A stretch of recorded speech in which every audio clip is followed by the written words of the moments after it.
வணக்கம், இது Tamil trend channel. நான் உங்கள் கவிதா. இப்போ பார்த்தீங்கன்னா எவ்வளவு அழகாக இருக்குது பாருங்கள்.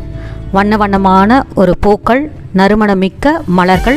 இதனுடைய பொழுது அப்படின்னும் போது ஒரு பொழுது தான். வாசம் வீசக்கூடிய இந்த மலர்களுடைய ஆயுட்காலம் ஒரு பொழுது, மலர்ந்து அந்த ஒரு பொழுது மட்டும்தான். அதே மாதிரி தான் மனுஷனுக்கும் ஆயுட்காலம் ரொம்ப ரொம்ப ரொம்ப சின்னது. அதில் உங்களுடைய வார்த்தைகள்லேருந்து வரக்கூடிய வார்த்தைகள் நறுமணமிக்கதாக இருக்கட்டும், அடுத்தவர்களை காயப்படுத்தாததாக இருக்கட்டும்.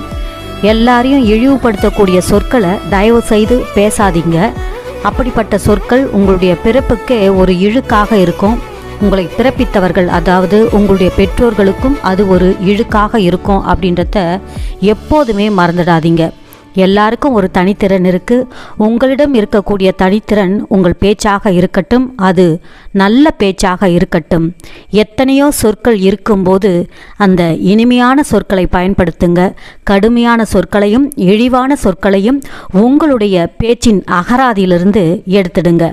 நறுமணமிக்க மலர்களைப் போல வாழ்ந்துடுங்க. அடுத்தவங்களையும் வாழ வையுங்க. உங்களை சுற்றி மலர்களைப் போல வாசம் இருக்கட்டும். நாற்றமாக இல்லாமல் பார்த்துக்கோங்க. மனசை குப்பைத்தொட்டி ஆக்காதீங்க. மனசை நந்தவனமாக மாற்றுங்கள், சோலைவனமாக மாறுங்கள். வாழ்க வளமுடன். இந்த பதிவு பிடிச்சிருந்தா மறக்காம சேனலை லைக் பண்ணிக்கோங்க. நன்றி.